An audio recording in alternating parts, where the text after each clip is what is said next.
científicos que se dedicaban a mirar todo el día qué estaba pasando en la economía y después escribían, para ellos no eran un problema. Por eso recomiendo enfáticamente un libro maravilloso de Philippe Bagus que se llama Defendiendo la deflación. Lo que pasa es que cuando hay deflación, o sea, hay algunos que ganan y hay otros que pierden.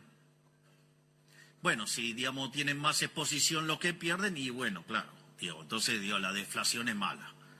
Pero no es mala, porque deriva, de hecho, del propio crecimiento económico y implica devolverle recursos a la gente.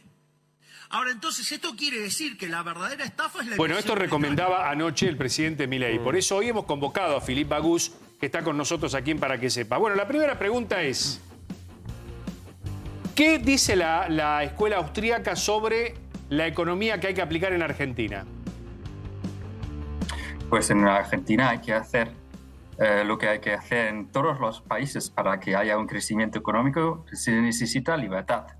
Libertad para los empresarios, para que crean nuevos proyectos y se crean puestos de trabajo. Por eso necesitan impuestos mínimos, bajísimos, y un Estado tan pequeño como sea posible. Y claro, libertad, es decir, desregulación. Todo lo que Javier Milei ha intentado hacer.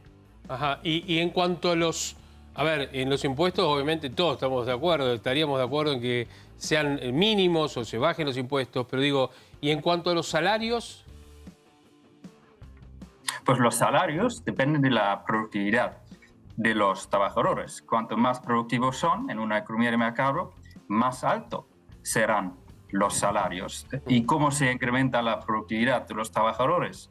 Pues se le dan máquinas, se dan ordenadores, se dan programas de software, se dan bienes de capital. Sí. ¿Y cómo se consiguen los bienes de capital para que sean más productivos los trabajadores? Pues con ahorro.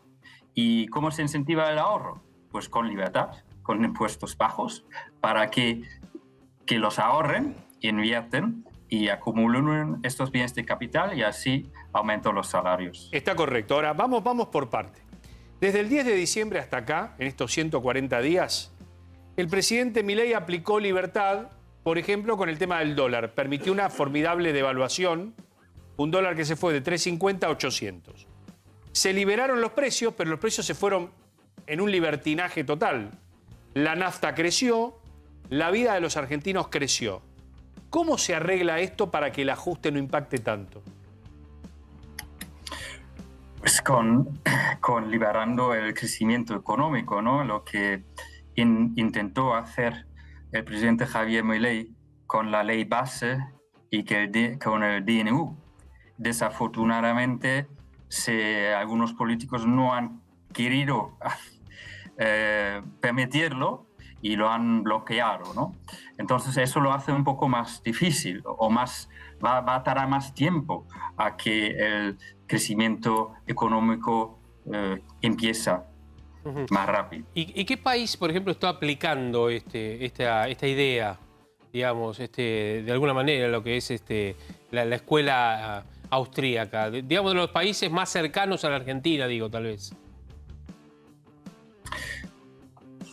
Pues Suiza, por ejemplo, donde estoy ahora, es uno de los países más libres, ¿no? O en el siglo XIX había mucho crecimiento económico también en la Argentina, ¿no? Sí.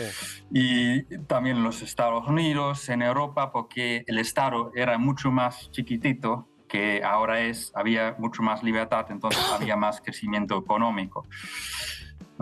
Entonces, en estos ámbitos, sí, estaba mucho más cerca de este ideal, ¿no?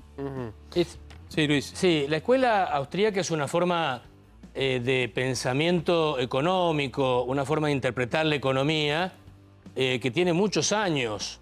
Muchos años. Lo que pasa es que en la Argentina lo estamos descubriendo, se está popularizando como tal ahora, pero... Lo que pasa es que nunca tuvimos gobiernos que estuvieran cerca de esa Bueno, escuela.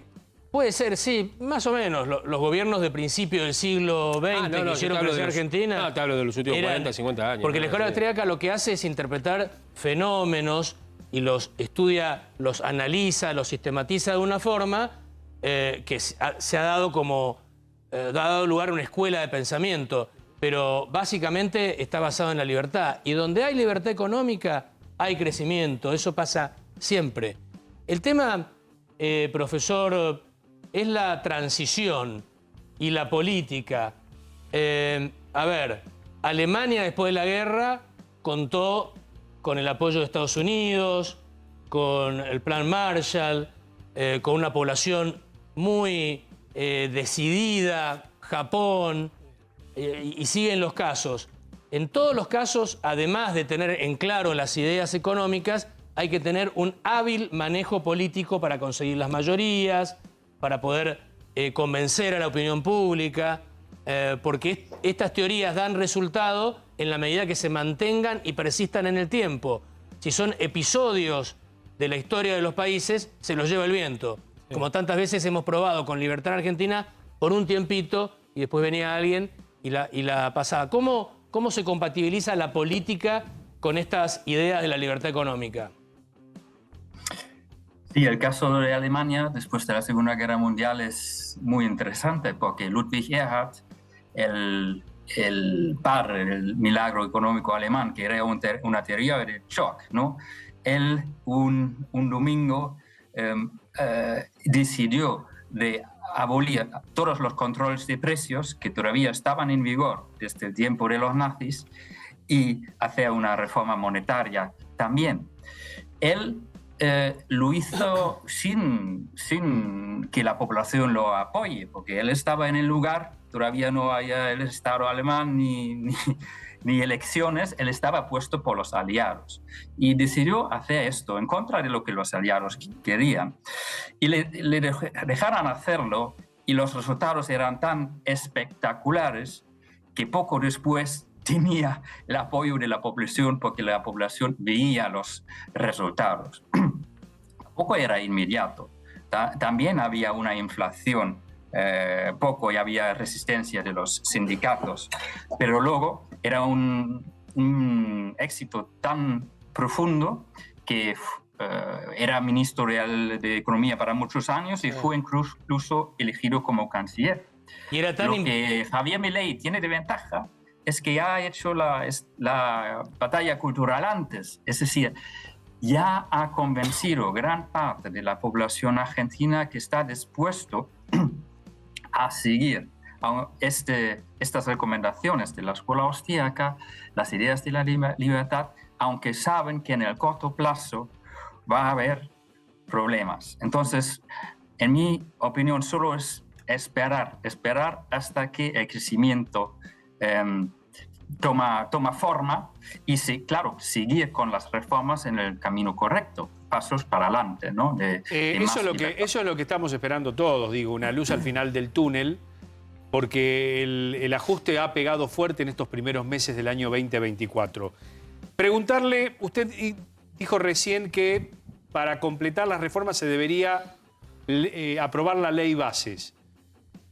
A ver, interpreto yo que lo que usted quiere decir es que las reformas se completan con una reforma laboral, con una baja de impuestos. De regulación. La ley bases tiene un blanqueo de dinero y de bienes. Y una gran desregulación de la economía. Una gran desregulación. Sí, pero la economía, de alguna u otra... A ver, ¿en qué aspecto la desregulación? Infinidad de aspectos. La ley bases básicamente es desregulatoria.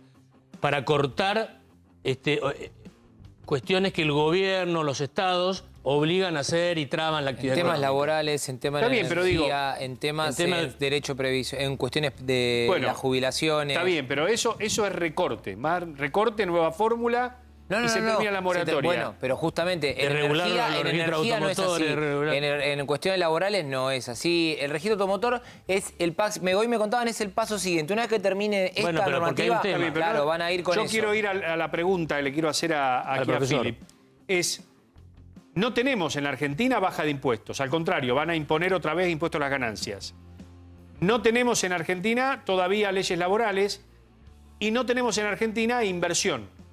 ¿Dónde está la luz en el camino, según la escuela austríaca, de haber devaluado, de haber ajustado tarifas y de tener precios que han escalado un 500%? ¿Dónde está la luz en el camino para la escuela austríaca?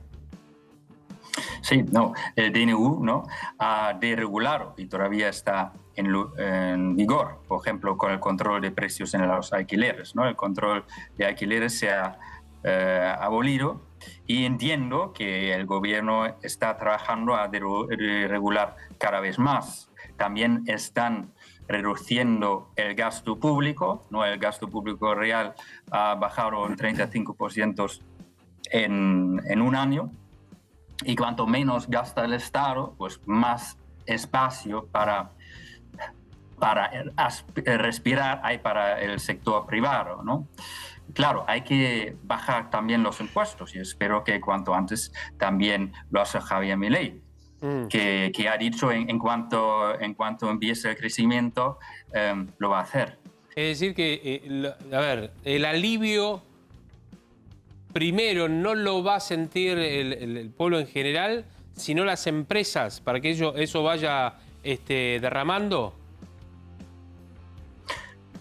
Bueno, las empresas y el resto de la población no están en un barco. Si las empresas van bien, el resto de la población va también bien, porque va a haber más puestos de trabajo y los salarios van a subir. Por eso digo.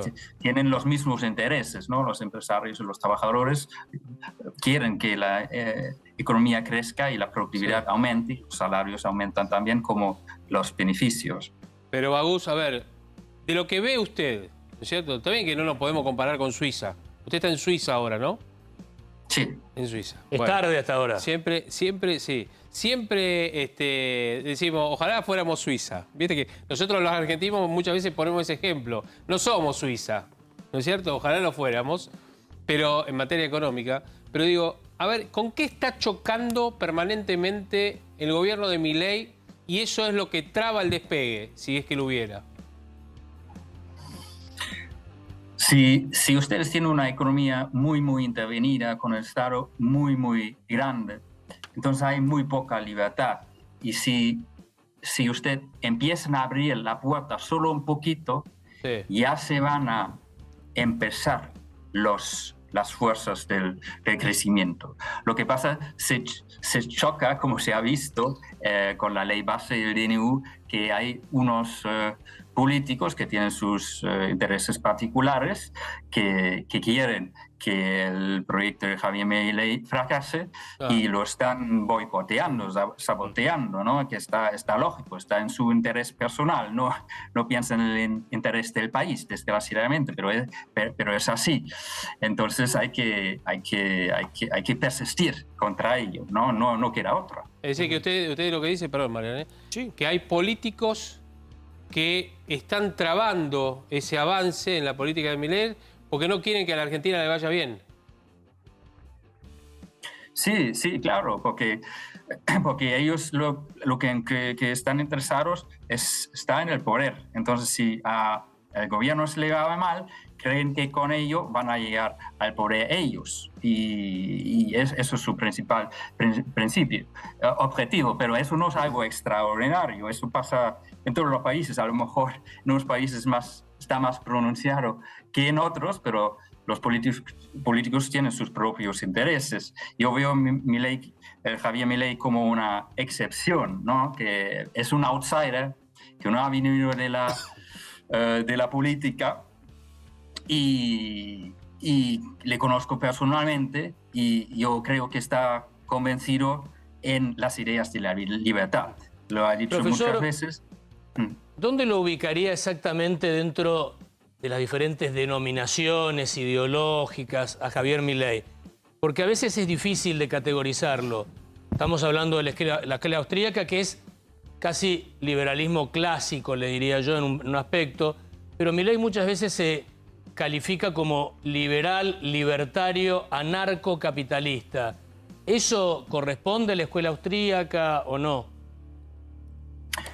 Bueno, la escuela austríaca es una escuela del pensamiento económico. En sí mismo está libre de valores, ¿no? Y intenta explicar cómo funciona el proceso de mercado. Luego, lo que es verdad que muchos economistas austríacos son muy liberales o libertarios. ¿Por qué? Porque estudiando la economía con la escuela austríaca se da cuenta, si el objetivo es la prosperidad, se necesita libertad, ¿no? Entonces, muchos austríacos son muy liberales o libertarios. Mises, por ejemplo, era un liberal clásico, quería un Estado mínimo, que dice Milei lo dice, que eso es el objetivo en la práctica. Y